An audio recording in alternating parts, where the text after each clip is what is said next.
welcome you to this amazing meeting and discussion of ambassadors from, different states. I'm speaking in terms of ambassadors and provinces and states, so that as we go through this discussion, we should remove the borders of this one is from Kenya, this one is from Rwanda, this one is from countries. Let's talk of Africa as a country, because the more we preach African Union and we don't practice it, the more it will still stay a philosophy, a mystery, and a hearsay for the generations even to come. So I want us to approach this meeting or to have a discussion as ambassadors of Congo, ambassadors of Kenya, ambassadors of Rwanda, ambassadors of different nations that belong on this African country.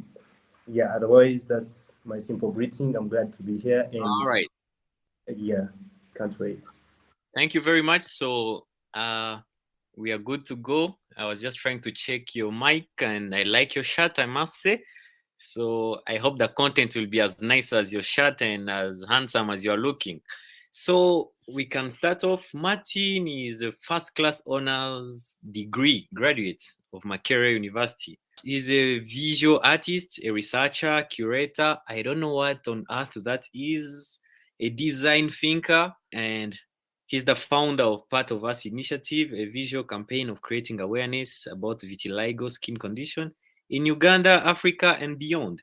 So his work has been really great, and it has featured in The Guardian, Vanity Fair magazine, that is in it, newspaper, and on different BBC World Service programs. Welcome, Martin, you have the floor. All right, thank you so much for that brief background. So with a brief background, I'm a visual artist, and I think most of us know really what visual means and what an artist means. We have a session which is going to take about 1 hour.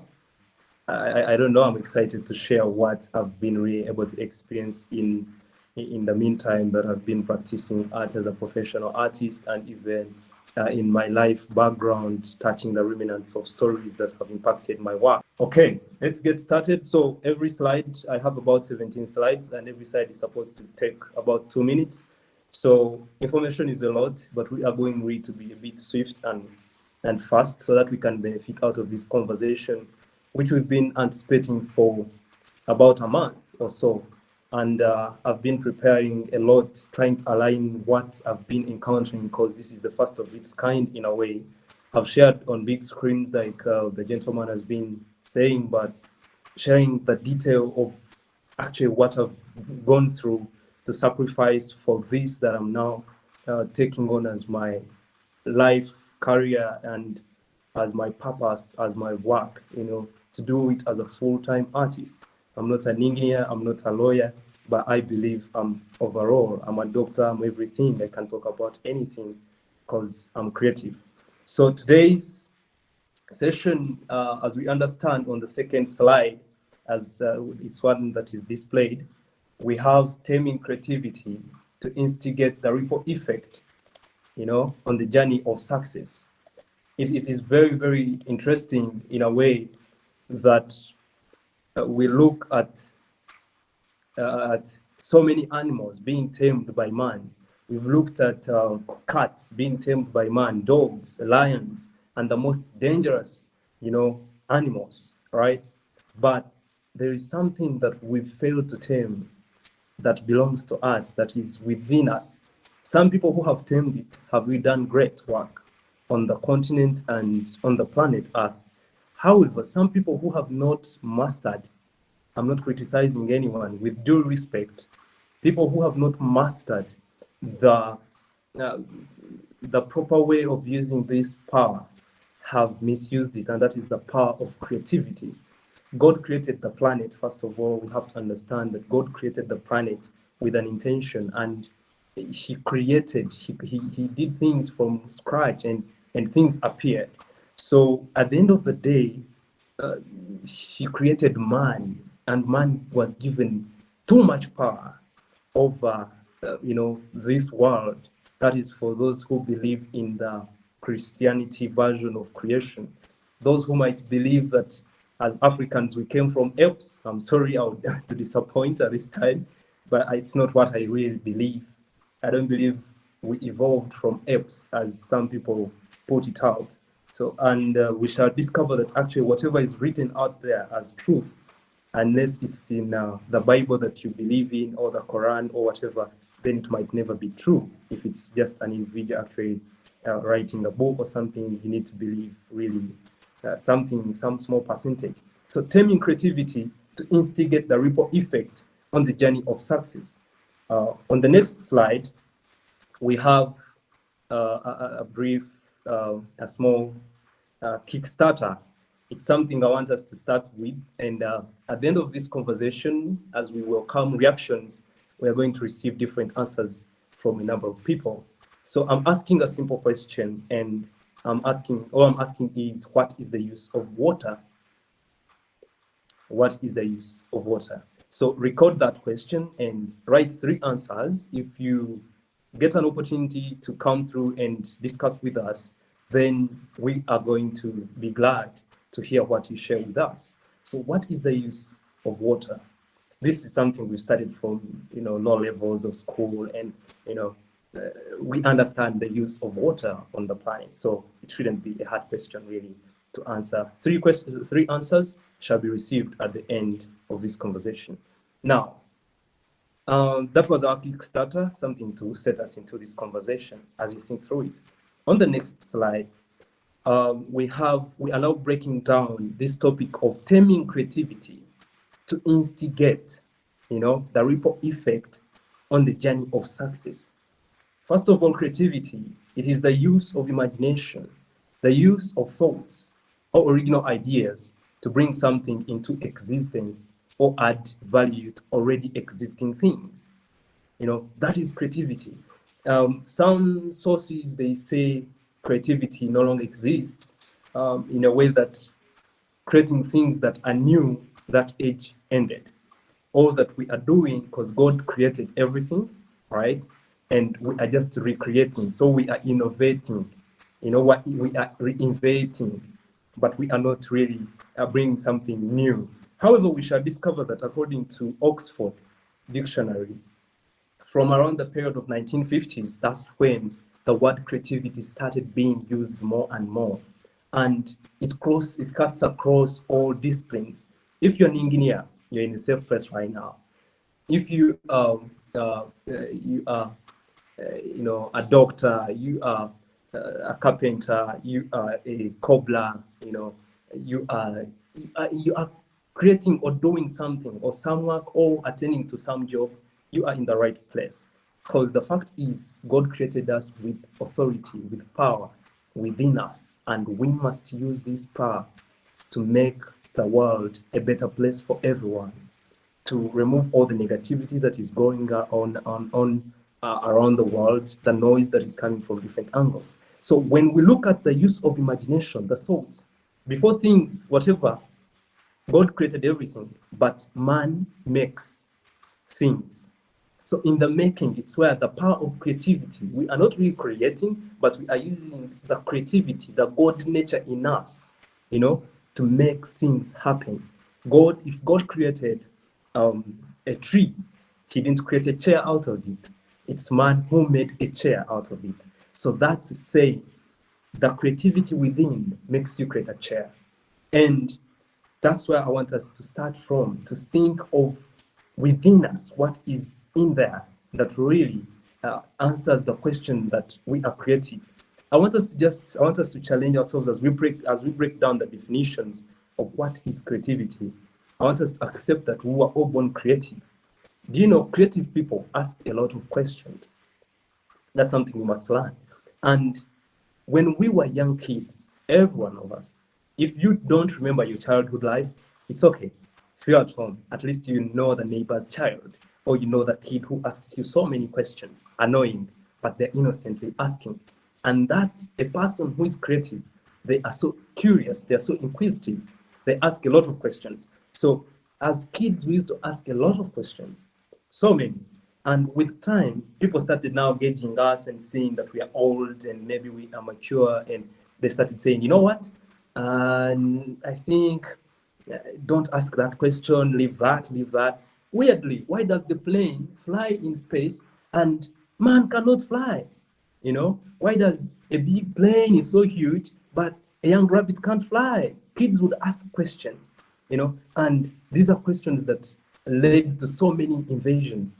Thinking like a child is a place where I think most of us can be honest with ourselves and know the strength that we have within and actually create something with our own authority.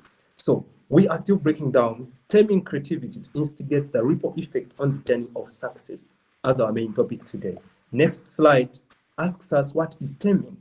Taming is making something less powerful or easier to control, meaning that you tame something that you discover that is too strong. If man has been able to tame lions, then has been able to tame all sorts of things and even get out of the planet Earth. They have tamed nature. They have tamed forces of the universe, and they have gone through, but we forget self. You know how we really mind about the surrounding and we forget what is within us, and that's what really leaves a lot of questions within us. So at that point, I would want us to agree and accept that taming creativity, making something less powerful, we acknowledge that we have creativity within us and it's powerful. Reason why some people have not tamed it in the right way, as we are going to see how we are supposed actually to tame it in my own opinion, which I think has really worked for me, and I see a path being made straight. Some people who have not used it in the right way have destroyed the world with their creations, because they have created what we shall, in quotes, call crazy innovations, destructive innovations. We can hear of wars, we can hear of whatever it is. Who sits and thinks of creating something that can finish millions of people in just 1 second? That is someone who is too creative and they don't know how to use that power. A lion is too, okay, let's use an example of a dog. A dog, if it's not trained, it will not guard a home. It will actually eat people in the home. But if it's trained, it will observe the people in the home and actually go against an enemy. And it will never attack anyone by passing the road as long as they are not enemies. But if they intend to have any instincts of, doing something wrong with the home, and that's when the dog intervenes, it will just reawaken its training. So it's also what this thing is within us, the consciousness and the unconscious levels. It's what I want us to discuss in this conversation. Next slide. And that is the ripple effect. What do I mean by talking about the ripple effect? I had a chance of studying physics throughout my education levels up to senior 6, and I did quite amazing things in the physics classes and mathematics classes. As an excellent child in a way in the different levels of education. But the ripple effect, as far as I understand, I've used this as a principle, as a personal principle, starting from a small point of view and then expanding things until they reach a level where they go on unconsciously. And that is spreading the power around me, in terms of positivity, being optimistic about the surrounding. I'll give just a scenario. When we were at the art school, we arrived at the art school and actually were told how doing Bachelor's of Industrial and Fine Arts in Makerere University, you are not going to make it, my friend. It's a tough course. And yeah, it was evident they had reasons to justify their, their failure and all that. But I was like, no, why should someone really tell me, spread that energy, the negative energy to me? I desisted it. And from year 1, I created my personal principles, 3 of them, which maybe we shall share with time. And these principles enabled me actually to influence my friends around me. And we were able to break records in the art school, break and actually leave new records, set the bar high for the students to come after us. I graduated last year in 2021, May 2021. And what was really amazing was a point where we scored 4 first classes at the end of the semester. At the end of final year. And 3 of these first classes were ladies. These are girls. And most girls always say, I don't know really how to draw. I don't know how to paint. I don't know how to create. I don't know how to hold a spanner, maybe if you're an engineer. I don't know how to hold, we have excuses. So more so even the boys, the gentlemen, they also do that sometimes.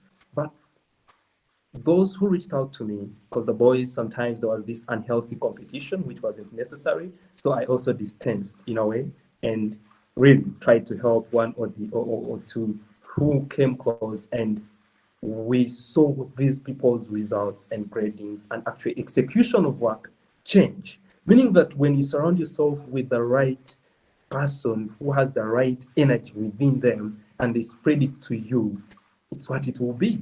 So the ripple effect works either way, negatively and positively. So at this point, when we want to create a ripple effect on the journey of success, then we have to look at our circles. That's why we have the word circles. Look around your circles. Who is the bad enemy? So the ripple effect, it gives us that feeling of the circles. What are the circles that we are looking at? So the ripple effect creates that perspective to look at your friends, look at your family. What are they telling you? Does it fit in what you think God created you for? Does it really fit in what you think your purpose on this planet is? And you push day by day, and it will tell you really where you have to head. On the next slide, we have what they call success. Different people are not, I don't want to spend much time on this because I know everyone describes success differently. But at the end of this talk, we shall see what is success, what is considered success. However, we look at it as the accomplishment of an action, an aim, or a purpose. Something that you think you set as a target. It could be a day or 2 days or a week, month, years, and century or millennium. And you will be able to achieve that very thing. So as an African continent, those who have joined us right now, we were looking at, I introduced this conversation saying we should talk as ambassadors of different provinces and states and nations on the African country.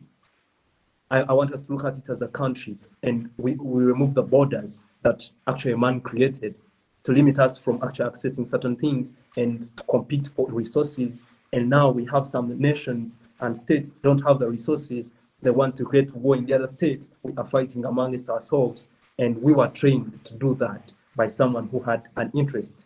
They do it, come in and tell you, we are okay people, and they took advantage of our hospitality, and then they did their thing, behind our back without us seeing what was going on. But I want us to wake up as a young generation where everyone is saying this generation is a dead generation. I want us to wake up and say, no, Africans, we are great people. And actually why I want us to have this is, we can do this. We can take, if not us, then who?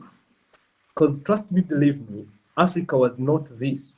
They never had a chance to communicate. They never had a chance to, have these kinds of conversations years back, right? But right now, here we are. We are talking with people from Congo. We are talking with people from, Kenya and Burundi, Rwanda, and Tanzania.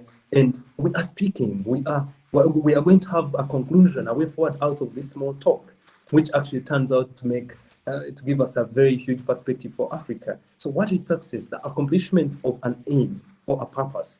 Then personally, I think it's a journey filled with so many wins that actually you reach their levels of success.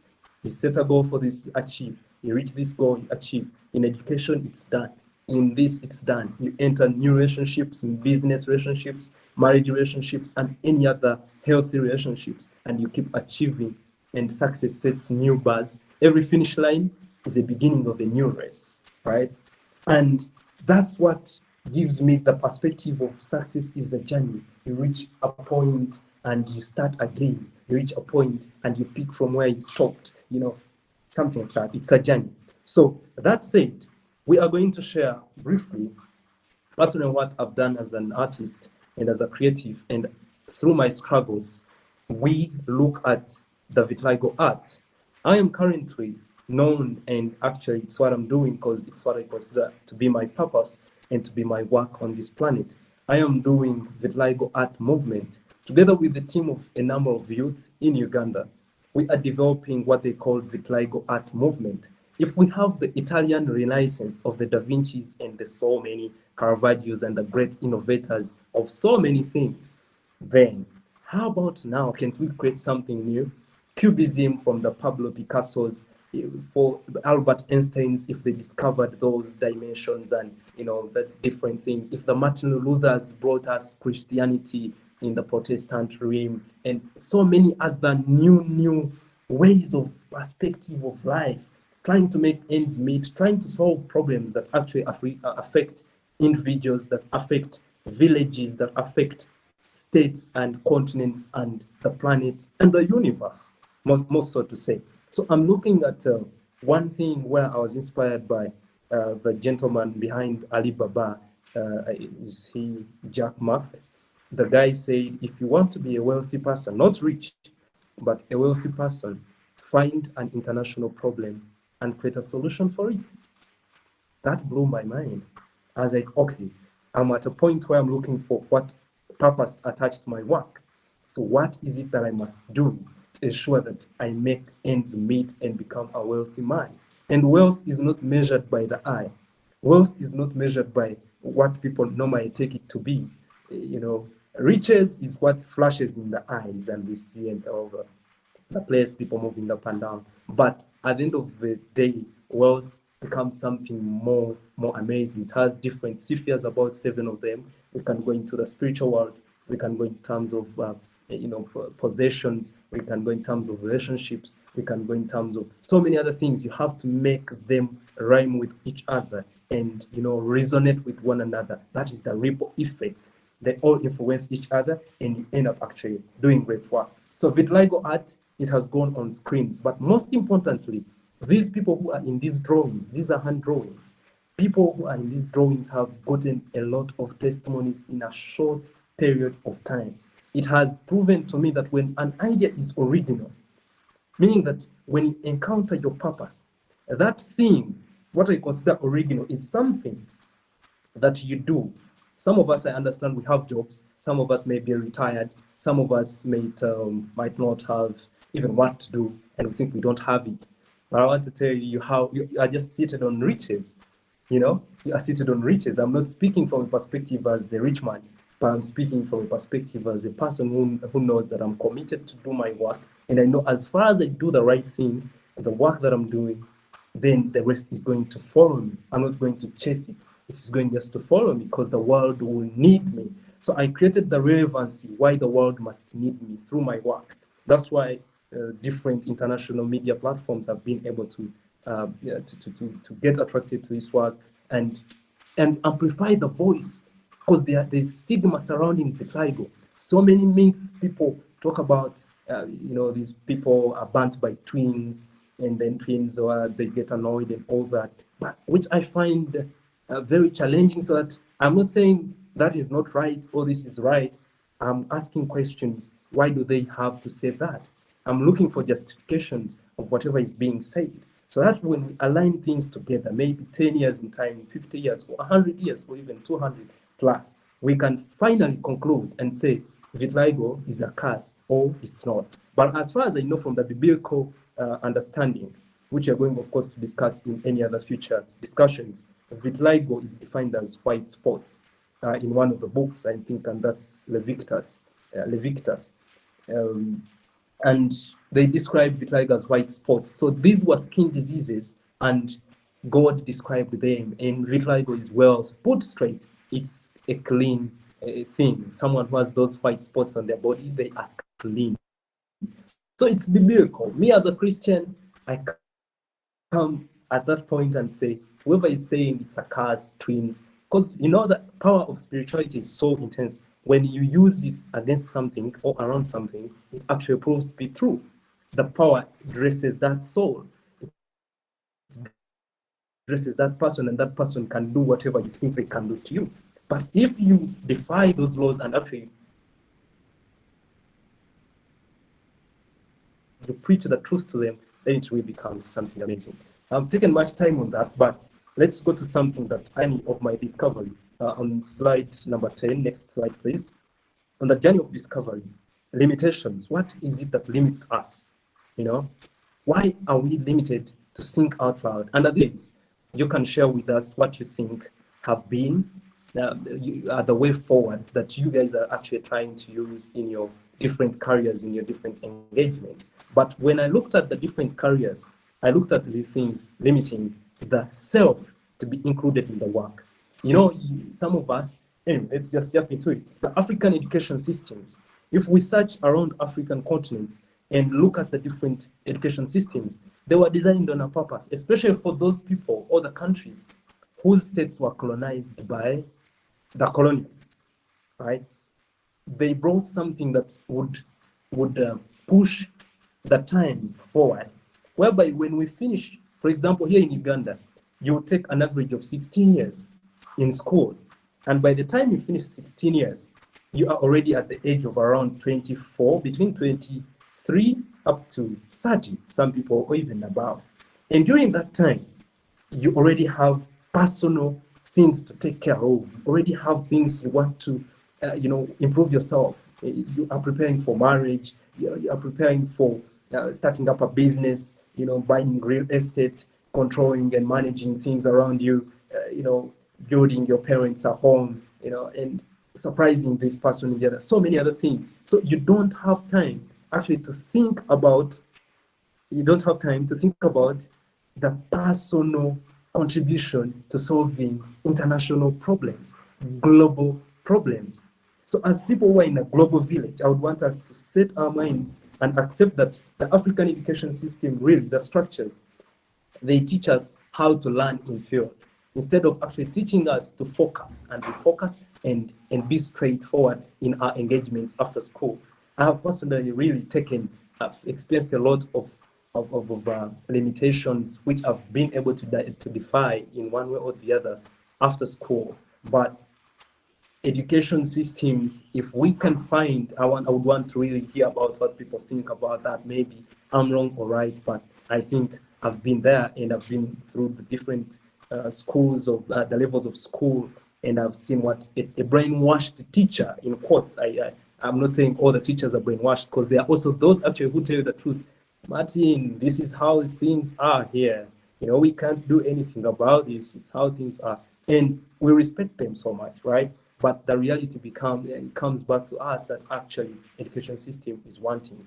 Then we have fear for parents, fear for friends, relatives and community judgments. And I mean, when I finished the art school, I was invited back to actually pursue my master's, which was going to lead me into teaching at the University of Makerere in the fine art school.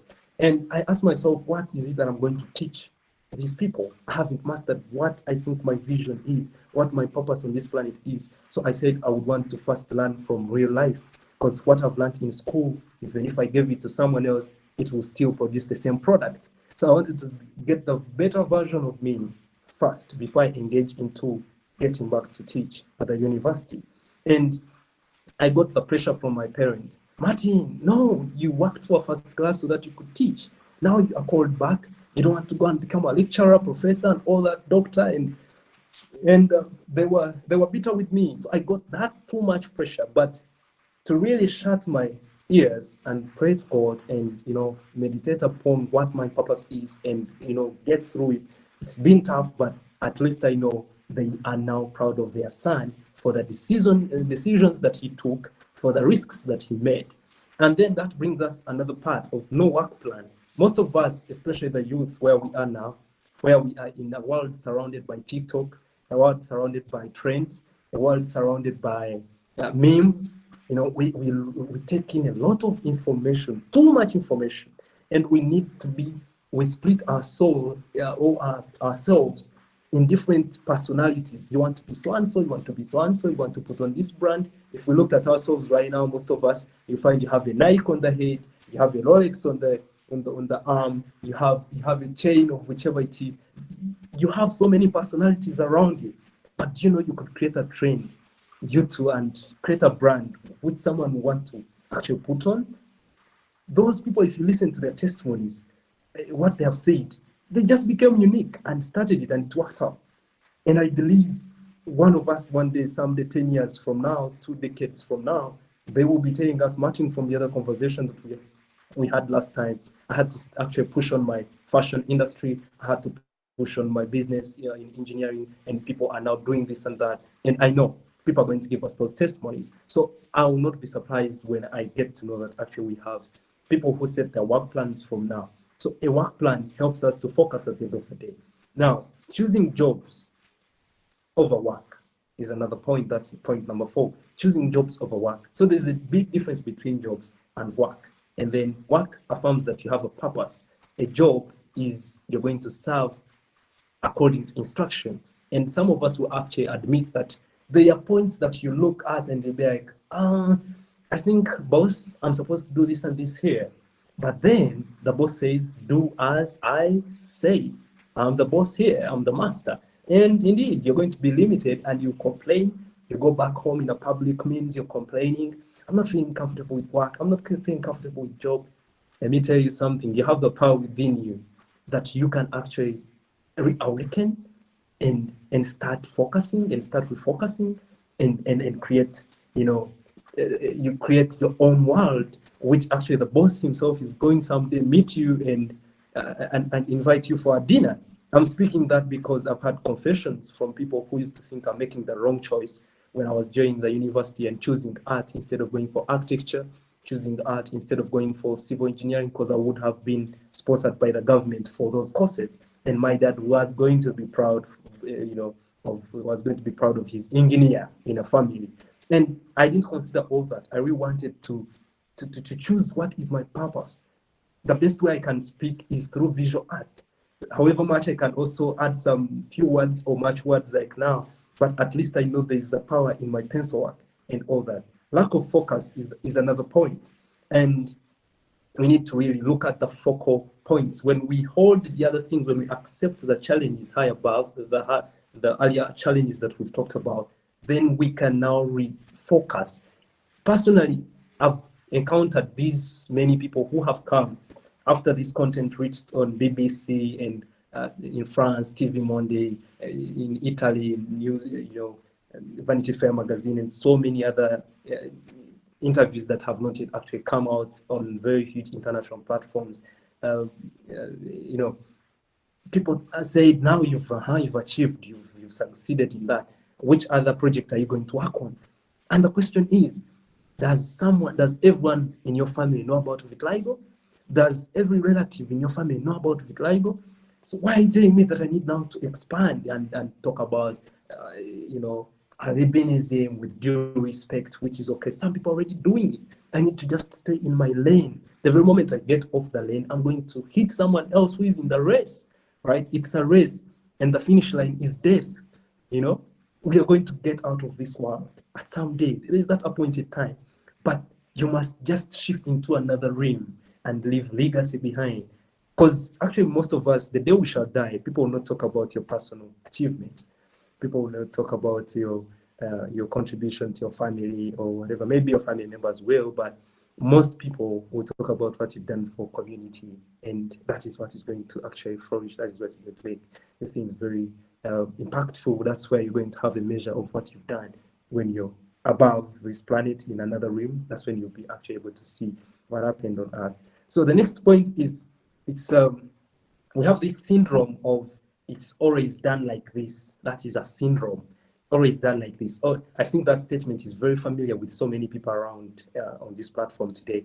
It's always done like this. No, these are traditions, trading editions, We keep bringing the same edition of 1900 into this generation where there's technology, traditions of whatever it is. We keep trading those editions, the original, and in a different environment, in a different setting.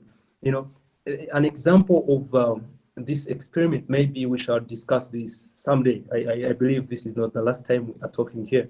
We're going to have another session, but there is a 5-monkey experiment. If some of us could look it up, 5-monkey experiment. You're going to watch some video on YouTube and you will find this content there. 5-monkey experiment. It's very interesting. Monkeys that were originally put in a house, they hung a banana up. Every time one climbed to pick a banana from the pole, they pour water on all the monkeys. Then another monkey tries to attempt. Then, they pour water on them. So they discover that it's not good to go up there, but they don't know why it's not good yet. The bananas are for them. So whoever wanted to climb, they put them down. Later on, the researchers replaced every monkey. I'm just shortening the story, but you can find it on internet. They replaced every monkey with fresh monkeys, one at a time. So one that they brought in, the other three held it as it was climbing, because for it didn't like it wanted the bananas. But these three had an experience of what it is, so they pulled it down. They don't know why. Then the second was also replaced, and all that over and over. So at the end of the day, new monkeys were in a room, but they were already pulled down by these previous ones, right? And they have not experienced the shower of the water, but to climb, then they pull you down. To climb, they pull you down, right? So at the end of the day, then all of them, if they were asked actually, they were going to say, please, it's done like this. Why aren't we allowed to take the bananas? No, it's done like this. You pick on something. We don't have reasons why, but we end up going along that because of the new, the cultures, the traditions that we find on this planet. Then physical borders, I already talked about that. I would really request us that we have more of these engagements and break the barriers of physical boundaries, which have actually been also printed on our minds to say, this is Congolese, this is Somalis, this is what, these guys are bad, Sudanese. No, we are Africans at the end of the day in the Western world. They say Africans, they don't say Ugandans, So we need to break those borders. Then toxic relationships, I wouldn't want to spend much time on that because I believe most of us have really had heartbreaks or at work, in our engagements of be it a romantic relationship or whatever it is in our marriages, in different settings, those relationships, because the relationship is an interaction between different, bodies, between different individuals, either for business or any other kind of engagement. So those have been limitations to most of us to think creatively. We've been limited actually to tap the power within us. And procrastination, this is something that really, in brackets, there's something interesting. You say, I'll do it tomorrow, I'll do it next week, I'll do it next year. Let me tell you, my friend, you'll do it in the next life. Let's do the next slide. Yeah, there's something called the creative process. And we kind of started a little late. And I think that's why we are pushing a little, that's why my time is really shifting. It seems to be shifting so fast, but I believe we are still on the track. And we just have a few slides to go.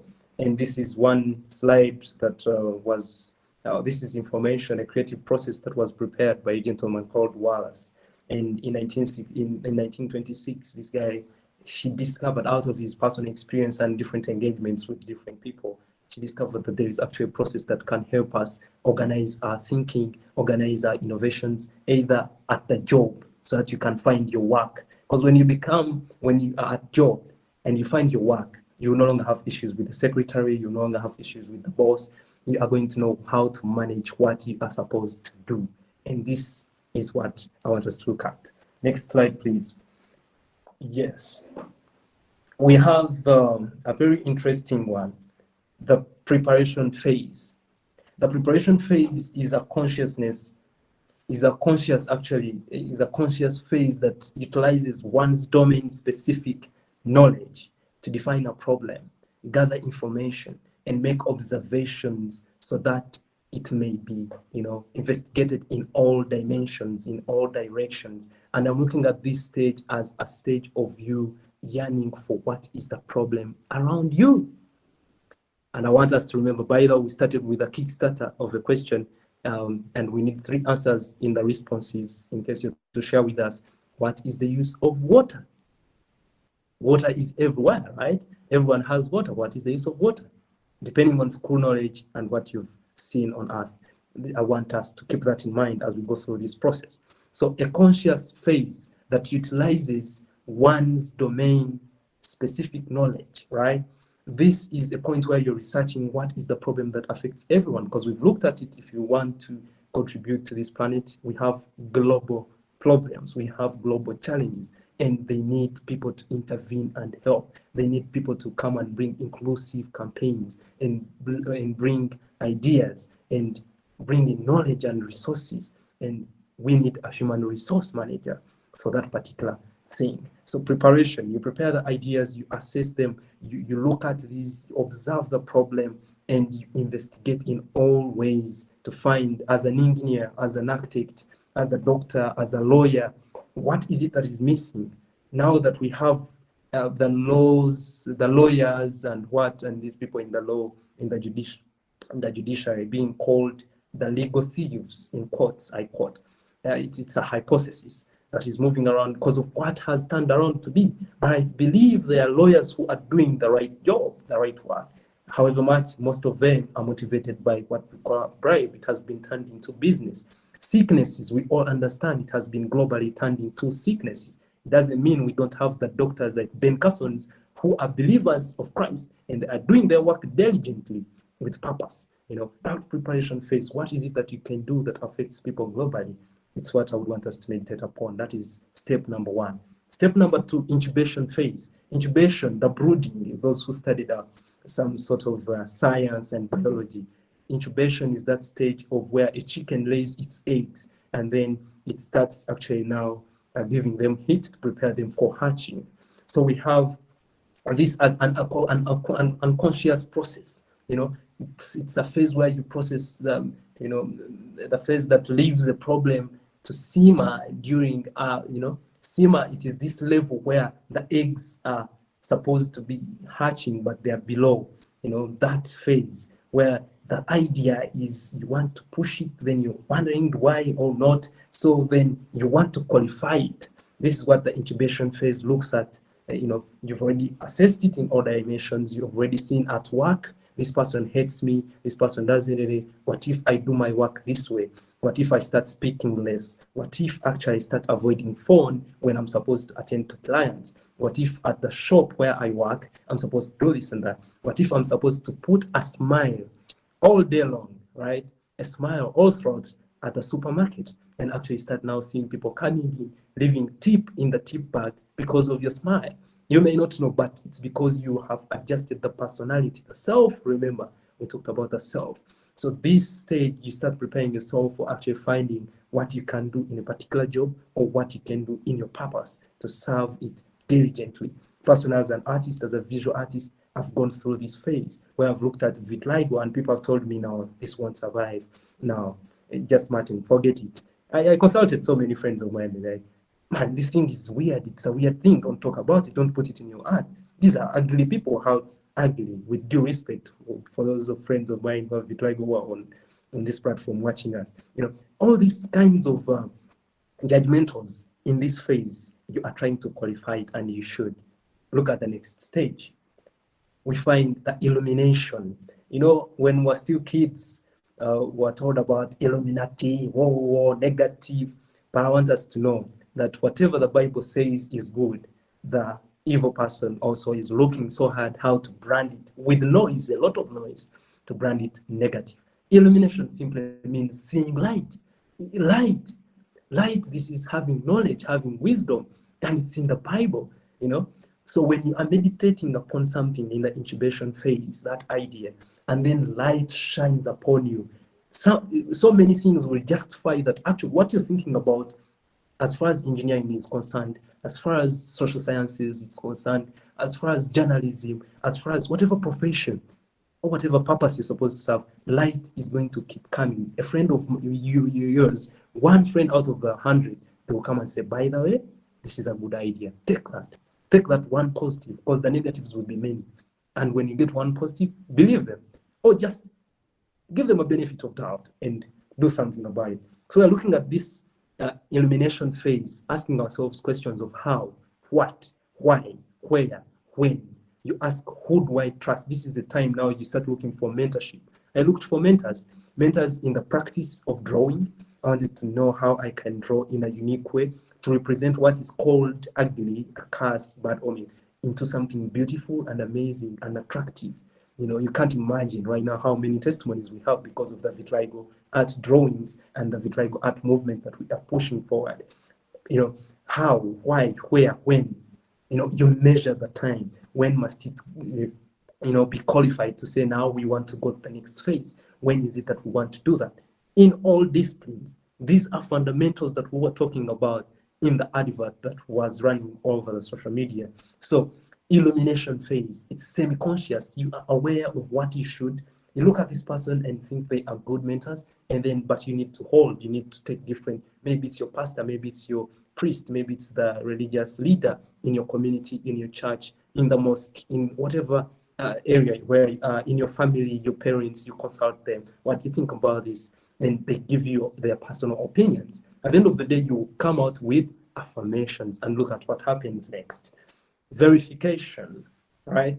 Verification is something now that becomes amazing. We all know on social media platforms, when you do great work, great stuff, I haven't been verified yet, meaning that my idea is still in question. I need to still write a lot of stuff so that I can now get the blue ticks on Instagram, blue ticks on Twitter, blue ticks on all the platforms, meaning that community comes out and says, we verify that this project qualifies. We accept that we are now working with you as a global, solution-based person. And you look at solutions, you don't articulate problems, only you create solutions for them. So that level of verification is the final phase, which the results of the inspiration are verified and consequences deduced. Deduced is concluded. You conclude. And through conscious work, attention, and real world testing.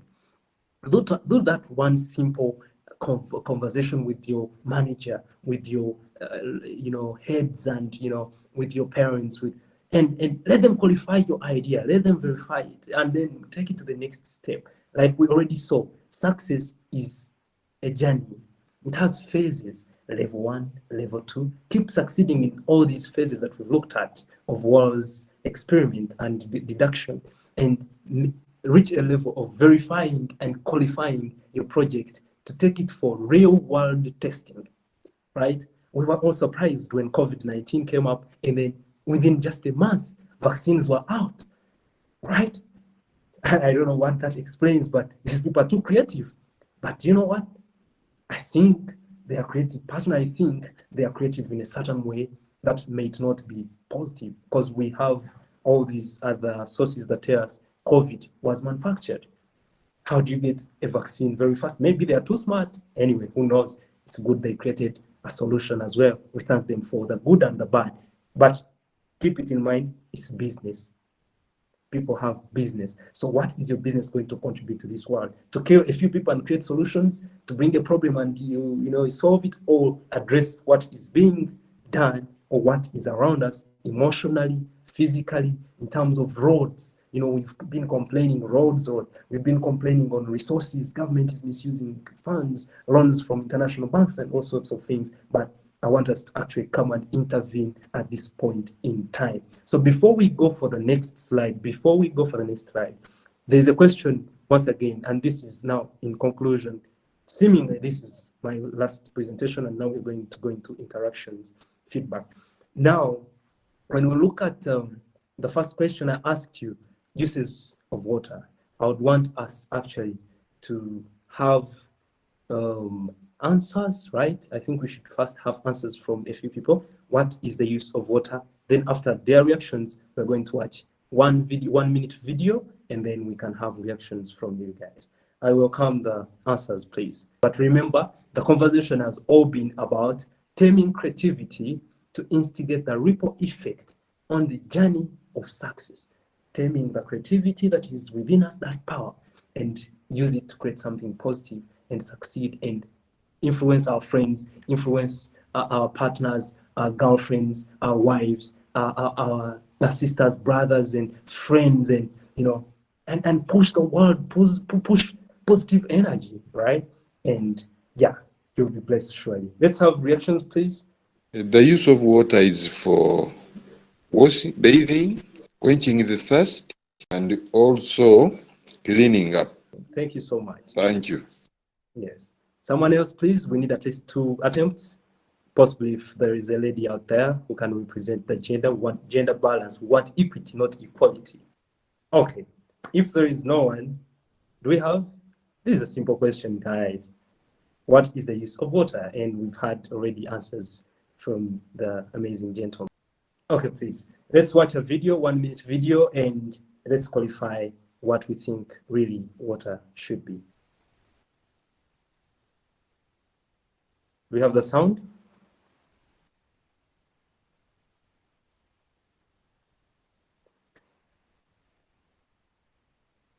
So people have created technologies. As we can see in this video, people are using water to cut metal. This is crazy. They are cutting the hardest things. If we know diamond is the hardest thing. And people are using water that flows around us, water that we've been using to do all sorts of work, water that we've been using to, water, right? Who would think of water being the best option to cut metal? Look at that. For those who are having a chance to watch the video very well, you can even try to find out more about water jet cutters. This innovation, who sat down and looked at water, to be a solution of cutting the hardest metal? And it's actually considered best by most industries because this method doesn't bring in heat. Because when you're cutting certain things like metal, heat burns the edges, so it doesn't leave a fine edge for a particular product. But water is a coolant, first of all, so it doesn't produce heat, right? And these guys have innovated something that, and you'll be they will blow your mind. You'll not actually believe what is happening around us. So many innovations that we have seen around us, that we have really seen people do here and there, and they blow our mind. But I want us to actually be convinced and understand that we can also do that. We can actually also influence. We can actually also do amazing things. Once again, I remain Martin Senkubuge, a visual artist who does drawings and inspired by the skin condition vitiligo. Maybe before I leave this conversation and welcome interactions, which we are going to have in the next 5 to 10 minutes, I will take this opportunity to introduce it to this audience that I was selected on the team of the British Council of the African delegation to go to Venice, to visit Venice at the pavilions, the Biennale. These are biannual exhibitions that happen. Venice is the most tourist destination in the world. It's the cleanest city in the world. It has won Nobel Awards for some time now. Forbes magazine has listed Venice for some time. It's a city that sits on 400 islands. I am going to have an opportunity to join the rest of the 5 arts curators. Art curating is being a custodian of an art collection, being a manager of arts, conducting a certain language of art in a certain direction. And I'm personally advocating for vitiligo, a skin condition, and I would want us to do arts visuals that are going to make vitiligo accepted and speak the truth, the realities, and dissipate the stigma and bust the myths and all the hypotheses. Once again, I thank you so much for making it up to this time. You've been a very amazing audience. I would want to hear if we have a question or two, or even a compliment and remarks as we close. Thank you so much. Back to you, the moderator. Yeah, so thank you so very much, Martin. That was extremely good. I've really learned a lot. Thank you for the insights. And I will open the floor and allow a few questions and compliments before we could close the session. Thank you very much. Hi, Martin. Can you guys hear me? Yes, please. Oh, that's helpful. That's good. Martin, thanks for conducting this session. I think it has been very fruitful and engaging. And for me, it's a compliment. And I have to be genuine about this. First of all, for the sake of the other audience, my name is Derek, and I'm also an artist. And I studied a bachelor's degree in art and design. But this goes straight to Martin. And it's a compliment towards him.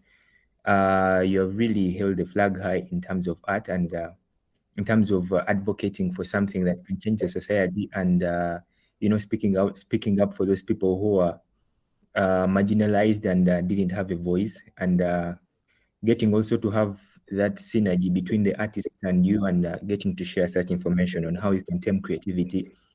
As you know, Martin, you have been in an environment where there are very many creatives who have the art, but they have not yet tamed their creativity. And having these one sessions on having various artists on this platform, and maybe various people in other fields, and getting to share a leaf, because at least you have had a journey, and on how you have tamed yourself, and the successful stories you have had.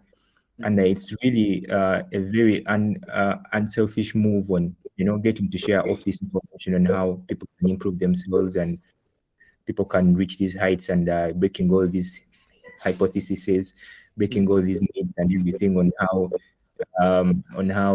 art was built, like what the other people think on how art should be, and how art should be conducted. Yeah. And for me, it's just a thanks to you, and I hope like everybody gets to know, and everybody gets to pick from you. Yeah. Maybe I would like also to say hi to our brothers who are online from the other countries, our neighboring countries. I forgot also to notice about that. It's a call that is joining very many people, not only here and from Uganda, and it's a pleasure to have them online and have them with us here. Yeah. Yeah. Thank you so much, and I take the opportunity to thank the Goma English Club. It's the reason why we are here. These gentlemen are, bringing a conversation of trying to transport the language and ease communication in Congo, which becomes an extremely amazing thing. And now they are connecting the different East African states to ensure that actually we can have synergies of talking about how we can utilize the possible resources that we can touch and do all this. So as you thank me, I also take the appreciation forward to the Goma English Club. Yes. Masho has something. Yes, please. Okay, thank you. Mr. Kabanda has something to say. Yes, please. I want to thank you so much, because I've been listening to your presentation. It has been very intellectually presented. So I thank you so much. Please continue. May God bless you. This is so educative, and it helps a lot. Thank you so much. Pleasure. Thank you so much for that. It really gives me a reason to continue sacrificing the little that I can to push forward and do mighty things and greater things, and see us change the people around us and make this world a comfortable place for everyone to be in. Marshall is back, please. Yes, your hand is up. Yeah, so the other thing is a question to you, Martin. So I've noticed that the kind of work you're doing, the path you've chosen to take with your art is not the usual casual path that most visual artists or painters take. Some of them just take on set drawing like a celebrity, taking the celebrity on social media just to get some social media clout, which usually lasts 5 to 10 minutes, and people have already forgotten you.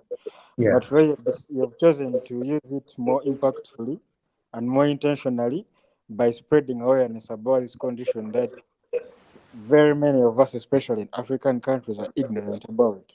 Yeah. I applaud you for that.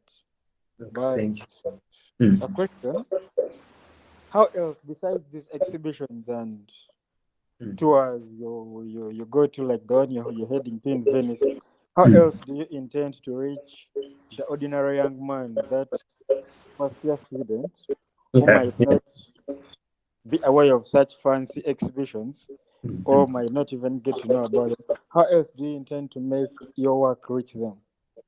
Okay. Do you or you don't consider them your target audience? Okay, thank you so much, Mr. Marshall, for that, for the compliment, first of all, and also the question. When I was when I was still a young child and I hadn't discovered actually what I needed to do, I always felt for something then, and these were comic books. These were books of illustrations. These books of maybe PSA messages showing us that AIDS is bad and circumcision is good.